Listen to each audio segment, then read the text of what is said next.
ప్రపంచవ్యాప్తంగా యుద్ధాలు జరుగుతాయని 14వ శతాబ్దంలోనే కాలజ్ఞానకర్త వీరబ్రహ్మేంద్ర స్వామి చెప్పారు. వారు చెప్పిన పద్యంలో ఆకాశ మార్గాన అగ్నిగుండ్లు పడతాయని చెప్పుకొచ్చారు.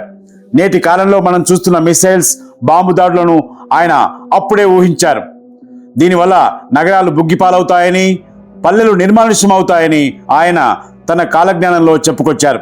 యుద్ధం ప్రధానంగా ఉత్తర దిశ నుంచి ప్రారంభమవుతుందని ఆనాడే చెప్పారు వీరబ్రహ్మేంద్ర స్వామి. ఇదంతా గ్రహాలు అనుకూలంగా లేకపోవడం వల్ల జరిగే పరిణామాలని, 4 నెలల క్రితమే ఇలాంటి యుద్ధం వస్తుందని నా ప్రెడిక్షన్ ప్రకారం చెప్పానని అంటున్నారు ఆస్ట్రోన్యూమరాలజిస్ట్ దావూద్. గ్రహాలకు ఇలాంటి యుద్ధాలకు నిజంగా సంబంధం ఉంటుందా? సింహలగ్నంలో కేతు ఉన్నాడు. 7th ప్లేస్ లో 4 ప్లానెట్స్ ఉన్నాయి. 4 ప్లానెట్స్ అంటే కుజుడు ఉంటాడు, ముఖ్యంగా రాహు ఉన్నాడు, సన్ ఉన్నాడు, మెర్కురీ ఉన్నాడు. రాహు 7th ప్లేస్ లో ఉండి శతభిష నక్షత్రంలో ఉన్నాడు. శతభిష నక్షత్రం ముస్లిమ్స్ రిప్రజెంట్ చేస్తుంది. అందువల్ల శతభిష నక్షత్రంలో ఉండటం వల్ల ముస్లిం కంట్రీస్ అన్నీ, గల్ఫ్లో ఉన్న ఈ ఆసియా, పశ్చిమాసియా దేశాలన్నీ కూడా ఇబ్బంది పడే అవకాశాలు. అందువల్ల అన్ని కంట్రీస్ మీద వాళ్ళు బాంబులు వేస్తున్నారు. బహ్రెయిన్ కానివ్వండి, అబుదాబి కానివ్వండి, లేకపోతే ఖతర్ కానివ్వండి, అన్నిటికీ ముస్లిం కంట్రీస్ అన్నీ కూడా కొంచెం ఇబ్బంది పడే అవకాశాలు, ఫైనాన్షియల్గా చాలా ఇబ్బంది పడే అవకాశాలు. తర్వాత ఒక మనుషులు కూడా, అంటే వాళ్ళ ఇది కూడా చనిపోయే అవకాశాలు ఉన్నాయి.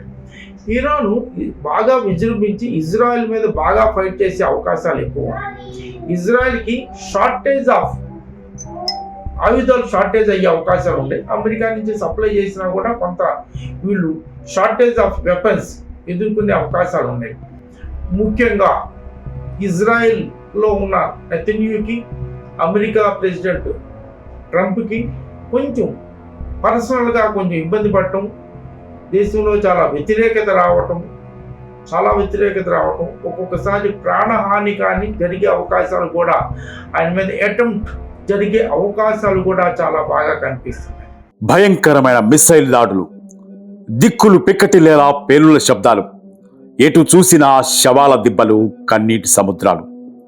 మిడిల్ ఈస్ట్ వేదికగా మొదలైన ఈ మారణ హోమం ఇప్పుడు భూగోళాన్ని దహించి వేసేందుకు సిద్ధమైందా?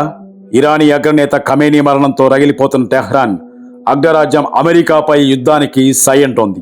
ఈ పరిస్థితులు చూస్తుంటే 100 ఏళ్ల క్రితమే ఒక అంధ ప్రవక్త చెప్పిన భీకర సత్యాలు అక్షరాల నిజం కాబోతున్నాయా అనే అనుమానాలు అందరికీ కలుగుతున్నాయి. 2026 వినాశనానికి నాంది కానుందా? 3వ ప్రపంచ యుద్ధం ముంగిట మానవాళి నిలబడిందా? Let's watch. బల్గేరియాకు చెందిన అంధ ప్రవక్త బాబా వంగా అంచనాలు ఇప్పుడు ఇంటర్నెట్లో సునామీ సృష్టిస్తున్నాయి. తూర్పు దిశ నుంచి ఎగసిపడే అగ్నికీలలు పడమర కోటలను కూల్చివేస్తాయని ఆమె చెప్పినట్లుగా వినిపిస్తున్న హెచ్చరికలు. 2026లో సంభవించే ఆ మహాయుద్ధం ఐరోపాను ఒక నిశ్శబ్ద శ్మశాన వాటికగా మారుస్తుందని ఆమె అప్పట్లోనే హెచ్చరించారు. ఇది ఇప్పుడు కళ్ళ ముందే సాక్షాత్కారం అవుతుందా అనే సందేహాలు కూడా కలుగుతున్నాయి. బాబా వంగా అంచనాల ప్రకారం ఈ మహాసంగ్రామంలో ఐరోపా దేశాలు సర్వనాశమవుతాయని, ఆర్థిక వ్యవస్థలు పేకమేడల్లా కూలిపోతాయని, జనాభా కనుమరుగైపోతుందని, ఈ వినాశనం తర్వాత బూడిద నుంచి పుట్టిన ఫీనిక్స్ పక్షిలా రష్యా ప్రపంచాన్నే శాసించే ఏకైక శక్తిగా అవతరిస్తుందని ఆమె చెప్పారు.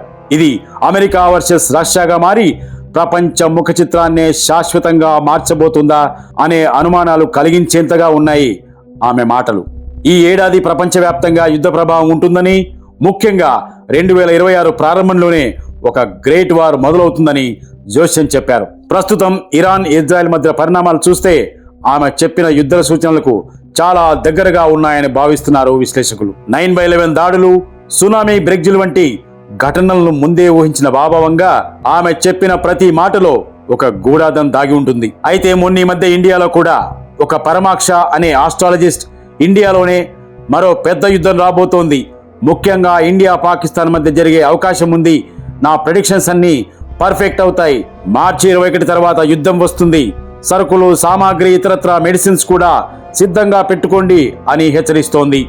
తాను గతంలో చెప్పినవన్నీ నిజమయ్యాయని, ఇది కూడా నిజమవుతుందని తన ఇన్స్టా పేజ్లో పోస్ట్ చేసింది ఈమె. నీ పిచ్చి పిచ్చి మాటలు ఇక్కడ కాదు అంటూ నెటిజన్లు ఏకిపారేస్తున్నారు. ఇక మిచెల్ డి నోస్ట్రాడమ్, ఇతను 16వ శతాబ్దం ఫ్రాన్స్కు చెందిన ప్రఖ్యాత జ్యోతిష్యుడు, కాలజ్ఞాని. ఈయన చెప్పిన కాలజ్ఞాన ప్రకారం 2026 సంవత్సరంలో సుమారు 7 నెలల పాటు ఒక పెద్ద యుద్ధం జరుగుతుందని, దీనివల్ల భారీ ప్రాణ నష్టం సంభవిస్తుందని, దీనితో పాటు ప్రకృతి వైపరీత్యాలు, వాతావరణ మార్పులు చోటు చేసుకుంటాయని చెప్పుకొచ్చారు నోస్ట్రాడమస్. అయితే ఇదంతా గ్రహాలు అనుకూలంగా లేకపోవడం వల్ల జరిగే పరిణామాలని, 4 నెలల క్రితమే ఇలాంటి యుద్ధం వస్తుందని నా ప్రిడిక్షన్ ప్రకారం చెప్పానని అంటున్నారు ఆస్ట్రో న్యూమరాలజిస్ట్ దావూద్. గ్రహాలకు ఇలాంటి యుద్ధాలకు నిజంగా సంబంధం ఉంటుందా? అగ్రరాజ్యాల పంతం, ఆధిపత్య పోరు వెరసి ప్రపంచం ఇప్పుడు ఒక అగ్నిగుండం మీద నిలబడిందని చెప్పడంలో ఎలాంటి సందేహం లేదనిపిస్తోంది. అయితే బాబా వంగాతో పాటు ఇతర జ్యోతిష్యులు చెప్పిన విషయాల్లో కొన్ని సంఘటనలు జరిగాయి, కానీ ఇదంతా అవాస్తవం అని కొట్టిపాడేస్తున్నారు కొందరు మేధావులు. ఇలాంటి జ్యోతిష్యాలు, నమ్మకాలు పక్కన పెడితే దేశాల మధ్య జరిగే యుద్ధాల వల్ల అమాయకులు బలి కావడం దారుణం. దీనిపై మీ కామెంట్ తెలియజేయండి.